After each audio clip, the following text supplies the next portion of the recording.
Alright, what's going on, guys? Bean here, and I am here to bring my review for episode 1 of Dragon Ball Daima, the new, I guess they're calling it a web anime, but the new anime, whatever you want to call it now.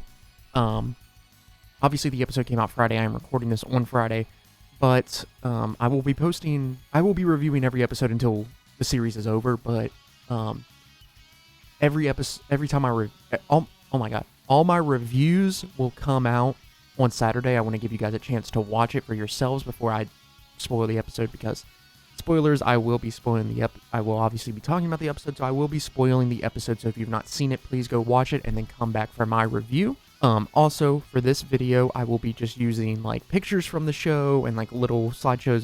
There will be no gameplay or anything like that. Please let me know if you like this, or if you would like me to put Sparking Zero gameplay behind it, or whatever, and just flash pictures up on the screen. Just please let me know what you would like the review to look like. But for this episode, we will at least be doing this, and if I get no feedback for it, then I will just continue to do this and use screen grabs from the episode and go from there. But anyway, so let's get right into the beginning of the episode. We're going to talk about the episode in its entirety first, and then I will give my thoughts at the end. So the episode starts off with an explanation of the Earth's Dragon Balls and a brief history of the events of Dragon Ball and Dragon Ball Z, animated beautifully. I do want this to be said, this is probably the best Dragon Ball has ever looked, ever. Yes, Dragon Ball Super Broly looks very good, but I don't actually think Dragon Ball has ever looked better than this. Every shot is animated so beautifully. It looks so good. Now, yes, this is just episode 1, and I really do hope, from the rumors that I've heard, that all the production for the show has been done for a while, that I hope every episode has the same consistency of quality and we don't have another Dragon Ball Super situation, where just some episodes are really animated really terribly and there's really bad shots. Yes, you go through any anime, you screen grab certain scenes, you can find some bad shots, but Super looked really bad for a lot of it, especially the first 2 arcs, especially the Resurrection F arc. That arc looked really horrible. So I just would really like this to be animated beautifully. And if anything, this really just wanted for them to remake Dragon Ball, whether it be Z or OG. OG Dragon Ball really does need a remake, because at least Dragon Ball Z has Kai, which I know isn't an actual remaster like animation wise, but the fillers cut out some of it at least, and the lines are redubbed and it's more closer to the source material of the manga. But OG Dragon Ball really does needs reanimated, and it needs a rework, because there's so many people that haven't seen OG Dragon Ball, and you really should go watch it. But like, I also can't defend if someone says they don't want to watch an anime that came out from the 80s that has terrible pacing, because OG Dragon Ball is kind of hard to watch through nowadays when you compare it to animes like Jujutsu Kaisen, My Hero Academia, these faster paced animes.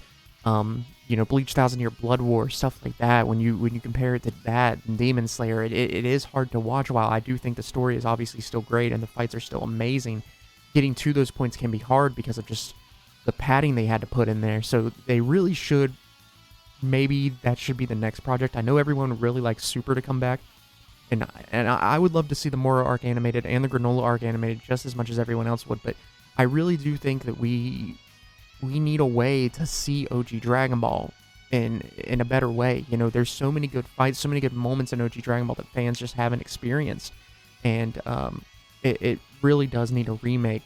I do also want to harp on, before we get even further into this, that if Dragon Ball continues after this point, I think either Dragon Ball needs to be taken, like when it comes to anime-wise, it either needs to be movies, or we do need to do a Daima-esque aspect where it's like maybe a seasonal type anime or something.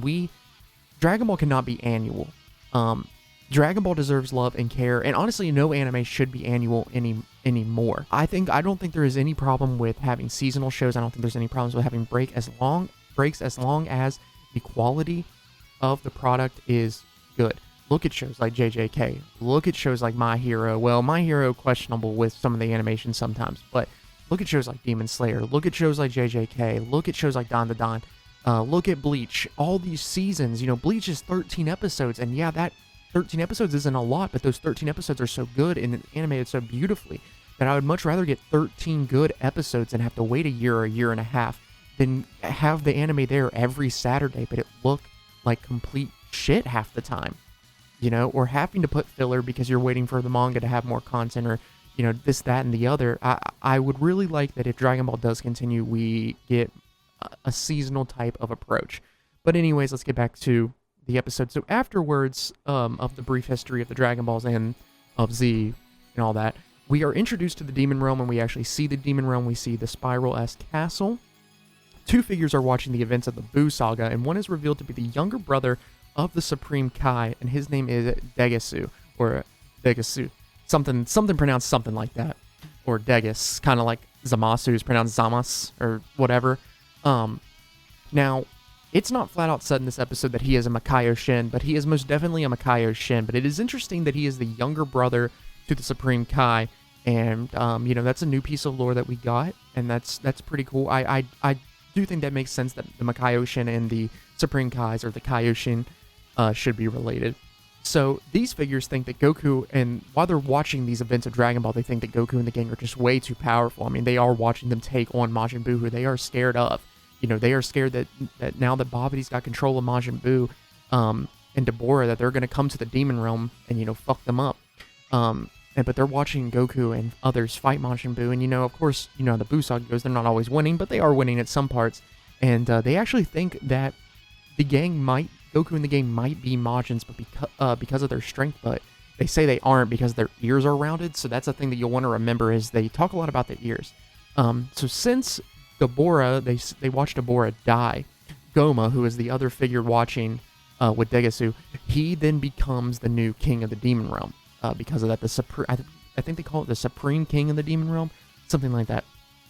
After they see Goku defeat Buu, Degasu and Goma begin to have a conversation, but are shortly interrupted by Degasu's older sister, Arinisu, something like that. She's some kind of doctor and in charge. Think of her kind of like, she gives me like big, like personality-wise, she gives me like Mayuri vibes from fucking Bleach. But she actually also looks a lot like Toa, sort of, in a different way. Toa from, Xenoverse and Xenoverse 2 and Dragon Ball Online and all that. So, she's up there and she knows that Deborah has died and all that, and she's trying to butter up to Goma, but he kind of alludes that he might cut her funding, and the only reason she's been able to do all this research is because Deborah's let her. So that was a little interesting. It gives them a little beef. I don't really think Goma likes her that much, and I don't think she really likes him. It kind of reminds me also their relationship, if you've seen, if you've been watching The Penguin on HBO Max, it's kind of like The Penguin and Sophie's relationship in that show, where they kind of just don't trust each other, but they're both using each other. It is the first episode, so we'll see where that goes, but that is kind of the vibe I'm getting. So she leaves, and Goma and Degasu are terrified that Goku and others may invade the Demon Realm, so they cook up a scheme to use the Dragon Balls. We then find out that the Demon Realm actually has its own set of Dragon Balls, but they are guarded by 3 powerful Tamagamis, which are like these robots that have the Dragon Balls actually in their stomach. Now, it's not said how many Dragon Balls are actually in the Demon Realm, like how many you need. We do know on Planet Cereal you only need 2, or they only have 2. But these ones are also, they're like seen kind of guarding what, it could be a hologram of a Dragon Ball, but they are guarding Dragon Balls. I don't know if there's actually just 3 or if there's more. We never get like a clear-cut answer, but Degasu is surprised that the Earth's Dragon Balls have 7 in total. So they at least don't have as many as 7. So they are guarded by there. So Goma decides to use the Earth's Dragon Balls. Degasu then drops that they can use them, but they probably can't use a wish to just eradicate the people that fought Buu because of it's black magic, and those Dragon Balls only work with white magic. So, excuse me. That was a cool piece of like little lore drop, little magic here and there, which is nice. So then after they talk about that, it's really just a one-off line, but I did think that was a little cool and something to mention because I'm sure magic will play a lot into this show. Since I think, wasn't the project name actually just supposed to be Dragon Ball Magic, but because it got leaked, they changed it to Daima. Don't quote me on that, I'm not for sure. I really try to stay away from spoilers from this whole series, and I've been trying to stay away from... I'm one of those people that don't really care about spoilers that much, but recently I've been trying to just not get spoiled of stuff and have genuine reactions to things, but that's a story for another day. Anyways, so Goma then says that his wish will be to make the Z fighters, not 2. I wrote down Z, but it looks like a 2. Anyways, the Z fighter's young, so they can't stop him. And then his second wish is for something called the Evil Third Eye. Now, the Evil Third Eye is this legendary-esque like artifact or something that was lost during the reign of Deborah's dad, Abara. So not the king of the demon world before Deborah, obviously. Placing it on your forehead is said to grant unbelievable power. Kind of reminded me of the Jigan Eye from Yu Yu Hakusho. How that grants you like the ability to like see a bunch of shit and stuff. Not really necessarily too much power. I mean, he is able to use the Dragon of the Darkness Flame because of it, but I wouldn't really say that grants you incredible power. But this one does seem to give him unbelievable power, so we will see. And then Goma doesn't actually have a third wish for Shenron. Degasu asks if he may have it, but Goma says he'll consider it, and then he talks about how he's going to have to go make his speeches to the 3 worlds in the demon world since he is now the king, and tells Degasu to basically, prepare his shuttle, but, he doesn't just do that. As he's leaving the palace or the castle, whatever you want to call it, he actually name drops that they have their own Namekian named Neva that resides in the demon realm, and that Neva will be coming with him. So he's leaving. He tells Degasu, "Hey, get Neva, get the ship ready. We're heading to Earth today." As Degasu leaves to get Neva and prepare the ship, a person can be seen in the shadows. Now we know from the trailers that this is Glorio.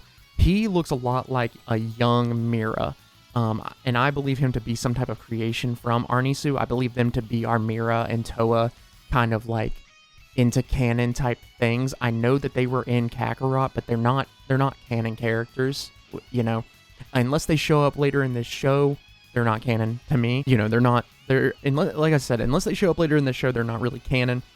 But we'll see. We have, who knows where this show is going, so we'll see. But like I said, we do know from the trailer who that is, and he's just kind of like lurking behind the pillar. He was eavesdropping on them.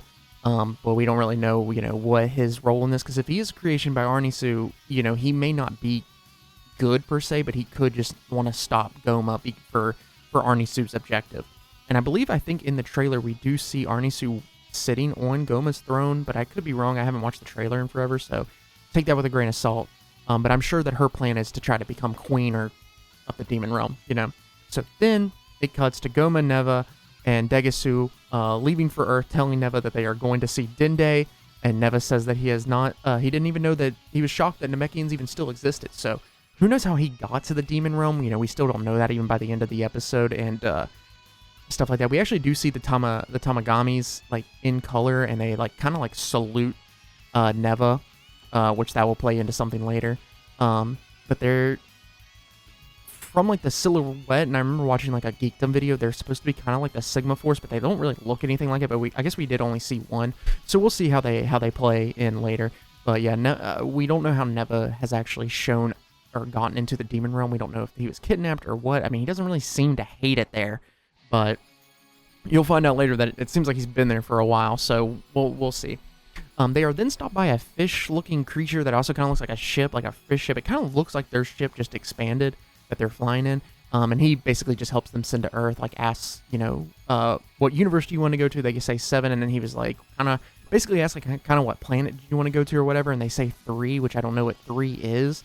But they also find out that Arnisu has been either making trips there or is already near Earth, like had just left before them, because the creature says, oh, like Planet 3 has been really popular recently, and they're like, oh, it must have been Babidi and Deborah, and they're like, no, the creature's like, no, one other person has went after them, and they're like, who? And they say they believe it was Arnisu. So I'm sure how they say it, I make it think that like Arnisu left like right before they did, but she could have been making trips. Who knows what all she knew, because she is part of the research and development or whatever part of their stuff, so she could have had a tracker on Deborah to see what the fuck he was doing with Babidi and just already been making waves there. So then after that, they go through this portal, and they're obviously heading to Earth. It then cuts to the gang celebrating Trunks' birthday. They're all having this big feast at Capsule Corp, chilling. Supreme Kai and Kibito are there too. Now they have unfused thanks to Majin Buu swallowing them and then spitting them out. Now, I thought that was weird because in DBS it was said that they used the Dragon Balls to separate. So this is like a retcon. Now, a lot of people have wondered what since we obviously have no mention of this story, and I'm sure that there will be some new form or some new power-up in this story, and that we have no idea of. Now, they can go one of two ways. They can just leave this as a retcon, and stuff in this show can just retcon stuff later in Dragon Ball Super, and it just be a jumbled mess of canon. Or what I think is really going to happen is that by the end of the show, all their memories are going to get wiped of this event. I think they are going to use the Demon Realm Dragon Balls, and the reason why these Dragon Balls are protected, and why no one's made a wish on them, I think ever, or at least in a long time, is because it erases your memory, or makes you lose all memory of the events. That, I guess, the other third secret way is that this way won't be canon. However, then you get into the real talk of what's canon and what's not in Dragon Ball, and personally, I think anything that Toriyama has worked on is canon, since he is just the creator of everything, and we know that Toriyama has heavily been involved in this project, so therefore this is, in some shape or form, has to be canon to his Dragon Ball story. So, we will see, but I did think that was weird how they fused, or how they were already unfused, considering we already got the answer for that. I don't feel like it couldn't have been hard if they just wouldn't have been like, oh yeah, we went to Namek and just asked to be unfused from there. I don't feel like we should have just kept that. I guess it takes away from Goku's shock later in DBS, but it's already getting retconned here, and it's getting retconned worse. They also don't bring up that the Potara can only be used for 1 hour. So Supreme Kai, our Supreme Kai just doesn't know that at all for mortals, because he literally says, he's like, oh, well, we saw because when you went in Boo's stomach, you guys defused, so we went into Boo's stomach, and he produces some gas that can negate the effects of the Potara. Obviously that works for them because, a Kai doesn't have the time limit that Potara does, but it's weird that they just don't mention that. They also talk about where Gohan's at. Gohan has actually been absent because he is studying. I know probably some people will get pissed about that because Gohan probably just won't be in the show, or he won't be fighting. This, I believe, only takes place 1 year after Majin Buu's defeat, so he should still have all of his power because Battle of Gods doesn't take place not too much long after that, and he fights Beerus, and he seems to still be, able to use his ultimate form. But you guys have to also remember that in the beginning of the Buu Saga, Gohan is 16 years old, and he is in high school, and he is studying to be a scholar, so it makes sense that he's back to studying. So this is not character regression or anything. First of all, Gohan just hates fighting. Just get over it. I know we're watching Dragon Ball, and it's a shonen, and your characters are supposed to fight, but that's literally just not his character, so cry about it. He is studying, and that's what he's doing, and honestly, who gives a fuck if he's in the fucking show? He wasn't in any of the trailers, and we just got a whole movie about him 2 years ago, so who cares? It's gonna be alright if Gohan's not in here. I'm sorry to all you Gohan fans, but it's gonna be okay. So after all that, they finish eating, and Goku asks Vegeta if he wants to spar, and Vegeta agrees. They fly off and begin to fight. It then cuts to the lookout, where we see a child-sized Dende. Dende has been shrunk. He is not the teen that he is in the Buu Saga, and that's something that they have just done with Dende for a while now. They've just continuously made him shorter, even though Piccolo in the Saiyan Saga is 4 or 5 years old. He's not much older than Gohan, and he's a full-grown ass fucking man. So it really just doesn't make any. He might be older than that. I think for some reason I wanted to say he's 8 years old, because he's what? He's probably I think he's 3 during the 23rd World Tournament when he fights Goku. Either way, Piccolo's young, and he's a grown-ass man, and they just keep shrinking Dende. Now, I know they are from 2 separate clans in the Namekians, and maybe that's why Piccolo, has obviously gotten bigger, and obviously Piccolo is sort of a mutant type of Namekian anyways, but it's just weird that Dende's shrunk. Mr. Popo's also there, and they're just looking at Goku and Vegeta, and Popo's we should go down there and join him, and Dende's well, what if something happens here? Which is just crazy, because when has the Guardian ever been honestly useful, besides making Dragon Balls? I mean, Dende's more useful than Kami, because at least he can heal, but whatever. But right then, Dende is proven right, because Goma, Degasu, and Neva's ship then appears right above the lookout, which is not good. So then they land, obviously, and Neva is actually the first to come out, and he speaks to Dende and says that he hasn't seen another Namekian in thousands of years. So we have no exact time frame, but sometime thousands of years ago, he was brought to the Demon Realm.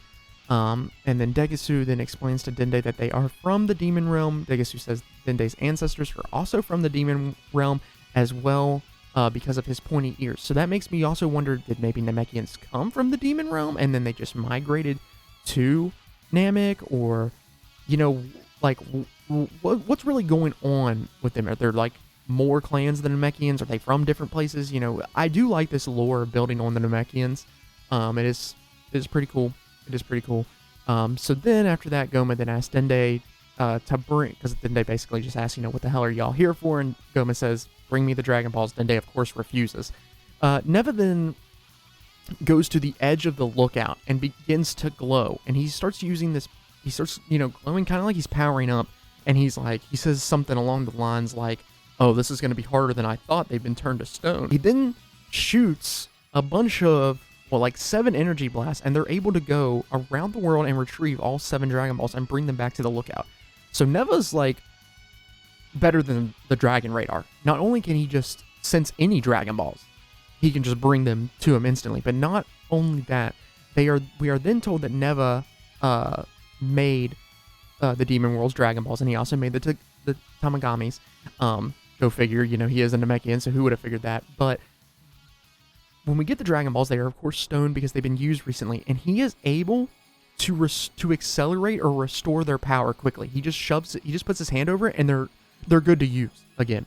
So then Degasu then summons Shenron, and Goma wishes that everyone who fought Majin Buu be turned into children, but Shenron kind of wants him to be more specific, so he's like, well, what do you mean by children? And he's like, turn them into first graders, and he's like, well, what about the ones that are already kids, aka talking about Goten, Trunks, and Marin, and he says, turn them back into babies. So then he makes the wish, Shenron grants it, but Shenron's kind of hesitant about it. I think it's more so, Shenron obviously can't play sides because you have to grant any wish, but I think he doesn't want to do it. I think he knows that this is for some malice intent. But then the episode ends with everyone, turning into children, turning into first graders, and that's pretty much what it ends on. Right at the very end, after the credits, there is a shot of Glorio coming to Earth, or at least it looks like he's landing on Capsule Corp, but again, we'll see. I don't really know what his agenda is, but that is the end of the episode, and I thought for a first episode, it was pretty good. We got a lot of lore. Definitely didn't spend a lot of time on Goku and Vegeta, which is what I was hoping for. I didn't want it to be like a Son Goku and Friends return type of reunion episode, and it takes a few episodes till we actually get some plot. So I like that we already, obviously we know what they're doing. It's not even that they want to rule the universe or anything. They just don't want anyone coming and fucking with the demon realm so far. Now I'm sure that they won't turn down ruling the universe, but they probably do know about if this show really is going to flow into DBS somehow, they probably do know about Beerus and know Beerus would come and stop them. So they really just want to be left alone. Well, I mean, it obviously is because there's other mentions of other universes, so they're around.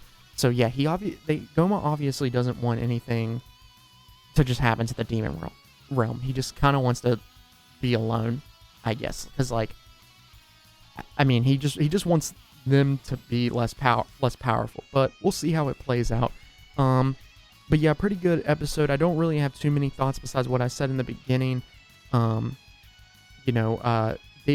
really hope that the quality stays like this. The episode looked amazing. The voice acting was really good. I think Degasu seems to be an interesting character. I think Glorio is going to be your standard kind of Sasuke-esque type of quiet character who's not an anti-hero but kind of an anti-hero. He just kind of only works for himself, but then towards the end of the show he's going to learn to be a good guy or whatever. Going to be interesting too because we obviously know from the trailers that Supreme Kai will be going on the journey with Goku. And, Supreme Kai, especially since I've recently just watched the Majin Buu saga again, Supreme Kai is just not a very fun character. I'm hoping that this show will change my mind, but he's always just been very annoying, so is Kibito. So hopefully this changes my mind, but I guess we will see. And, go from there and see what all is happening. I'm looking very much forward to this show, and I do think it's going to be good, but it is just episode 1, so I don't want to say too much. It was a very long episode. It was 32 minutes. Not very long, but for an anime, that's pretty nice. No opening either, but the song does play at the end that I'm sure will be for the opening. But yeah, it was a good episode. If I had to give it a rating, I'd probably give it a 9. There's not really much wrong with it, and it sets up for what seems to be an interesting plot. I do, it is taking some aspects from GT so far, at least just being that they're going to go on this adventure. I guess, to Demon World. I mean, they don't really need to. You know, I guess we're gonna find out why they're gonna end up going that way. There's still so much left that we don't obviously know, which I enjoy. You know, so it's gonna, you know, open up like many theories and many discussion videos. So you know, right now we're living in a good time to be a Dragon Ball fan. You know, we just got Sparking Zero, now we have Daima, and so we have stuff to look forward to. So yeah, you know, if you guys enjoyed this video and you guys want me to keep doing the reviews, please like and subscribe. And again, please tell me if you like just the screen grabs here, or if you would rather have gameplay and then screenshots come up when I'm talking about certain characters and stuff. But yeah, just let me know. And again, I will be reviewing every episode the day after it comes out because I want to give you guys a chance to watch it. Yes, that's probably not the best for like a YouTuber because obviously I'm missing out on views on the first day of it being out, but I would much rather you guys not get spoiled of the episode than come and you know, watch my video on the day it comes out and then not want to watch the episode. Please go support the series. We need this series to do good. We need to show Toei and whoever's running this, Shueisha, you know, all of them, we need to show them that we want Dragon Ball, that we want the anime back, that, you know, it does, that Dragon Ball pulls in numbers that we know it does. I mean, it does. They just don't want to market this shit, and we need to show them that we want it, that us fans want it. So please support this series as much as you can. I know people were turned off by Goku being a kid again, but please, this show looks beautiful so far, and I promise that this show is going to be good. If it is not, then you can take away my Dragon Ball card. But please have faith in this show, and let's give it some love and a fair try. But that's going to be it for this video, and I will see you guys in the next one. Bye-bye.